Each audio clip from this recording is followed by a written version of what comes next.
கரங்களை உயர்த்தி ஹல்லேலூயா. பாபிலோன் சிறையிருப்பிலே மீந்திருக்கிறவர்களுக்கு இந்த வார்த்தை எழுதப்படுகிறது. மீந்திருக்கிறவர்களுக்கு சிறையிருப்பில் இருக்கிறாங்க, ஆனாலும் தப்பி இருக்கிறாங்க. பிரச்சனையில் இருக்கிறாங்க, ஆனாலும் காப்பாற்றப்பட்டு கொண்டிருக்கிறார்கள். பக்கத்தில் 1000 வலது புறத்தில் 10000 விழுந்துச்சு, விழாம இருக்கிறாங்க. எப்படின்னு கேட்டா கிருபைன்னு சொல்றதை தவிர வேற சொல்வதற்கு ஒன்றுமில்லை. அப்படிப்பட்டவர்களுக்கு சொல்லப்பட்ட வார்த்தை, இங்க பாரு, நான் திருப்பி கொண்டு வருவேன், உன்னை நான் பூர்வ நிலையில ஸ்தாபிப்பேன், விழுந்து போன கூடாரத்தை நான் திரும்ப எடுப்பிப்பேன், அநேக இக்கட்டுகளை ஆபத்துகளை காணும்படி செய்த உன்னை திரும்ப நான். எத்தனை பேர் நம்புறீங்க என் ஆண்டவரால் எல்லாவற்றையும் திரும்பி வர பண்ண முடியும்? திரும்பி வர பண்ணுவேன். ஆமென். ஆண்டவர் இந்த காரியத்தை எரேமியாவை கொண்டு எழுதுகிறார். ஒரு பெரிய நம்பிக்கை அங்க கொடுக்கிறார். நம்பிக்கை, நீ என்ன தேடு, என்ன தேடு. இன்று பேசும்படி 5 காரியங்களை இந்த சம்பவங்களிலிருந்து உங்கள் மத்தியிலே சொல்லி ஜெபிக்கும்படி விரும்புகிறேன். முதல் காரியம், கர்த்தர் தரும் விடுதலையே மெய்யான விடுதலை. இந்த சத்தியத்தை எல்லாரும் புரிந்து கொள்ள வேண்டும்.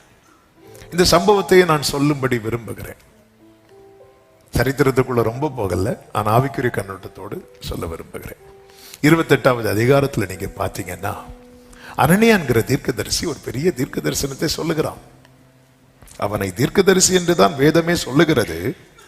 ஆனால் அவன் சொன்ன தீர்க்க தரிசனம் என்பது அது கர்த்தரிடத்திலிருந்து வந்ததா என்பதுதான் இங்க ஒரு பெரிய கேள்வியாக மாறுகிறது.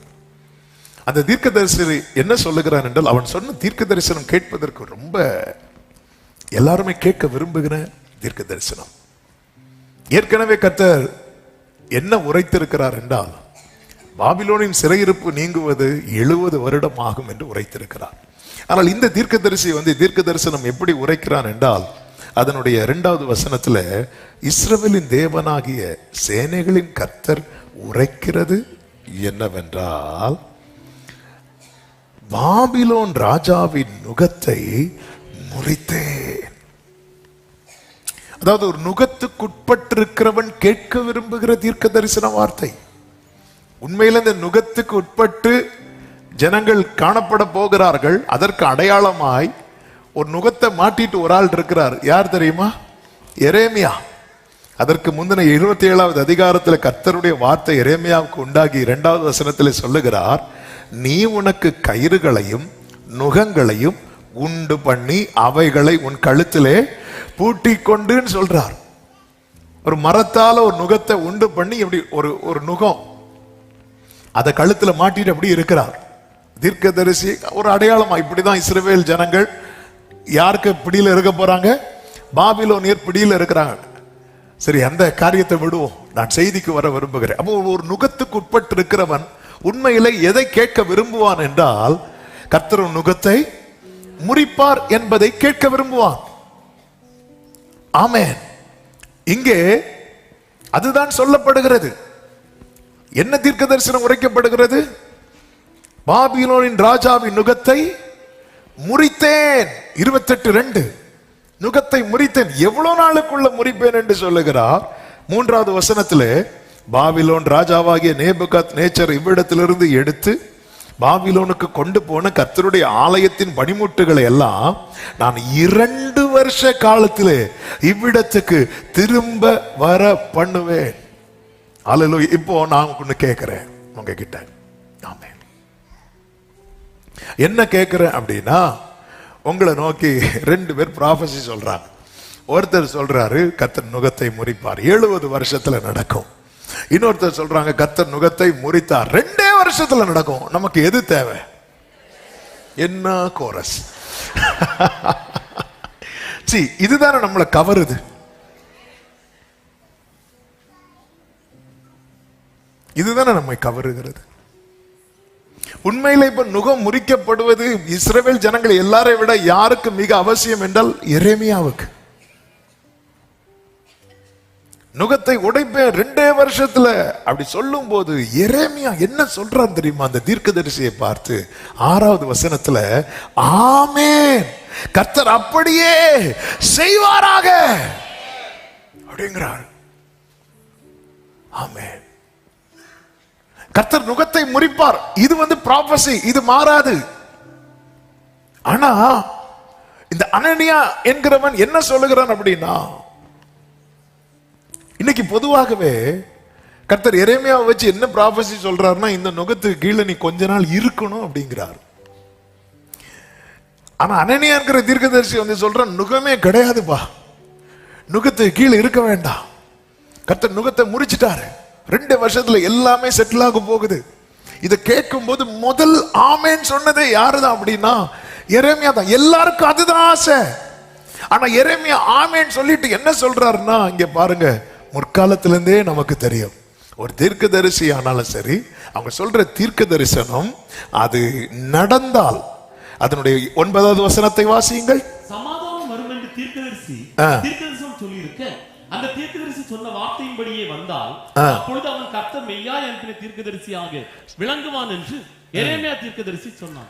சமாதானம் வரும் என்று தீர்க்கதரிசனம் சொல்லி இருக்க. நீ சொன்னதெல்லாம் கரெக்ட் தான். ஆமென், அப்படியே செய்வாராக. எனக்கும் ஆசை. இது 70 வருஷம் நீண்டிட்டு போறதெல்லாம் எனக்கு ஆசை கிடையாது. எவ்வளவு சீக்கிரமா இந்த பிரச்சனை முடியுமோ அவ்வளவு சீக்கிரமா முடியணும்னு தான் ஆசை. ஆனா அனனியாவே, ஒரு சம்பவம் உங்களுக்கும் தெரியும், எனக்கும் தெரியும். ஆண்டவர் ஆரம்ப காலத்துல மோசே மூலமாவே சொல்லிட்டு இருக்கிறாரு. இங்க பாருங்க, ஒரு தீர்க்கதரிசி சமாதானம் வரும் என்று சொல்லி இருக்க, அந்த தீர்க்கதரிசி சொன்ன வார்த்தையின்படியே வந்தால் அப்பொழுது அவன் கர்த்தர் மெய்யாய் அனுப்பின தீர்க்கதரிசி என்று விளங்குவான் என்று எரேமியா தீர்க்கதரிசி சொல்றான். அது உங்களுக்கு தெரியும்ல. அப்பொழுது அனனியா என்ன பண்றான் தெரியுமா? 10வது வசனம். அப்பொழுது அனனியா என்கிற தீர்க்கதரிசி எரேமியா தீர்க்கதரிசியின் கழுத்தில் இருந்த நுகத்தை என்ன பண்றான்? உடைத்து போட்டான். எப்படி இருக்குங்க? ஆமென். எரேமியா இப்பொழுது நிமிர்ந்து, thank you Jesus, நான் சர்ச்சுக்கு போனேன், என்னை நோக்கி ஒரு ப்ராபசி வந்துச்சு, என் கழுத்துல இருந்த நுகம் என்னாச்சு? உடைக்கப்பட்டது. க்ளோரி அப்படி சொல்லிட்டு திரும்பி போகும்போது கர்த்தர் எரேமியாட்ட சொல்றார், அவன் மரத்தினாலே உண்டு பண்ணின நுகத்தை உடைச்சு போட்டால, இப்போ இரும்புல நுகத்தை உண்டு பண்ணி கழுத்துல மாட்டுகிறார். ஆமென்.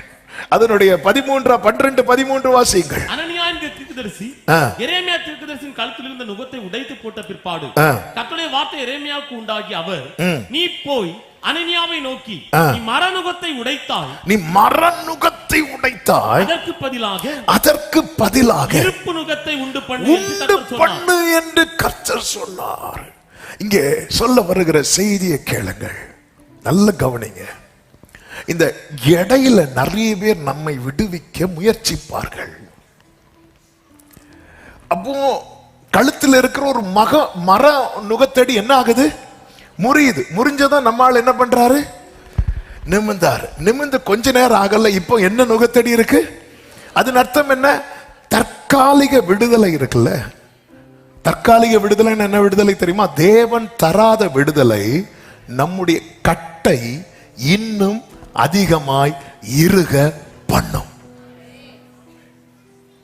தேவனிடத்திலிருந்து வராத ஒத்தாசை, தேவன் தராத விடுதலை டெம்பரரியா நமக்கு கொஞ்சம் ரிலீவ் ஆனது மாதிரி இருந்தாலும், அது நம்முடைய கட்டை, நம்முடைய நுகத்தை, நம்முடைய சிறையிருப்பை முன்னே இருந்ததை விட இன்னும் அதிகமாய் அது இறுக பண்ணுமே தவிர. ஆமென். இந்த நாளில ஒரு தேவ பிள்ளை இதுதான் புரிந்து கொள்ள வேண்டும். எனக்கு ஒத்தாசை எங்கிருந்து வருகிறது? எனக்கு விடுதலை யாரிடத்திலிருந்து வருகிறது? தேவன் தராத விடுதலை. அதனாலதான் இயேசு சொல்வார், குமாரன் உங்களை விடுதலை ஆக்கினால், யோவான் 8:36, குமாரன் உங்களை விடுதலை ஆக்கினால் மெய்யாகவே விடுதலை ஆவீர்கள். இல்லைன்னா அது மெய்யான விடுதலை இல்ல, டெம்பரரியா இருக்கும். அங்க போனேன், அவங்க கை வச்சதும் ஏதோ பண்ணிச்சு, அதுக்கப்புறம் என்னெல்லாமோ பண்ணுது. ஆமென். See, மரத்தால எரேமியாவும் அதுதான் விரும்புறாரு. ஆமென், அப்படியே செய்வாராக சொல்லிட்டு மரத்தால செய்யப்பட்ட நுகத்தடியை முறிச்சதும் மீட்டிங் முடிஞ்சு கட்டை ஊத்தாச்சு, திருப்பி வீட்டுக்கு போலான்னு பார்த்தா இதுக்கு பழைய கட்டே பரவாயில்ல. இன்னைக்கு நிறைய பேர் தேவனிடத்திலிருந்து பெற்றுக்கொள்ள காத்திராமல் ஒத்தாசைக்காக பல பாதையை தெரிந்தெடுத்து சென்று இன்னும் அதிகமான இன்னும் நெருக்கடியான சூழ்நிலையிலே மாட்டிக்கொள்ளுகிறார்கள்.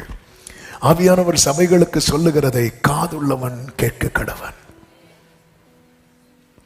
நமக்கு ஒத்தாசை எங்கிருந்து கிடைக்கிறது? அதாவது ஒரு பிரச்சனையிலிருந்து ரிலீவ் ஆகிறதற்கு நான் ஜோம் பண்ணி பார்த்தேன், ஆண்டவர் என்ன வெயிட் பண்ண சொல்றாரு, இது வேலைக்கு ஆகாது, நம்ம வேற ஏதாவது இருக்கா, இன்னொரு வழியா போய் இதுல இருந்து ரிலீவ் ஆகி இங்க போய் மாற்றுறது. ஆமென். ஒரு பிரச்சனையிலிருந்து வெளியே இன்னொரு பிரச்சனை, இது மாட்டுனது பெரிய பிரச்சனை.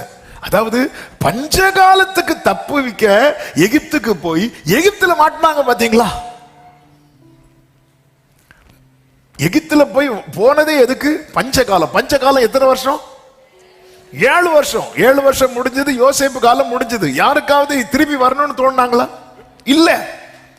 பஞ்சகால பிரச்சனையை விட பெரிய பிரச்சனை எகிப்து பிரச்சனை. அதனாலதான் ஒரு தேவ பிள்ளை புரிந்து கொள்ள வேண்டும், ஒத்தாசை வரும் பர்வதங்களுக்கு நேராக எல்லாரும் கண்களை ஏறெடுக்கும் போது ஒரு தேவ பிள்ளைக்கு தெரியணும், எனக்கு ஒத்தாசை பர்வதங்கள்ல கிடையாது, எனக்கு ஒத்தாசை வானத்தையும் பூமியையும் உண்டாக்கின கர்த்தரிடத்திலிருந்து வருகிறது.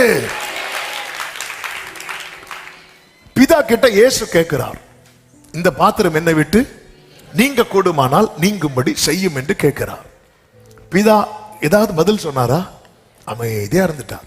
பிலாத்து அடுத்த நாளே ஆஃபர் வைக்கிறோம், நான் நினைச்சா விடுவிக்க முடியும் தெரியுமா? அப்போ இயேசு என்ன தெரியுமா? அமைதி ஆயிட்டார். என் வாழ்க்கையில கர்த்தர் அமைதி ஆயிட்டார்னா எனக்கு ஆஃபர் பண்ண 4 பேர் வந்தாலும் அவங்க முன்னாடி நான் அமைதியாயிரும்.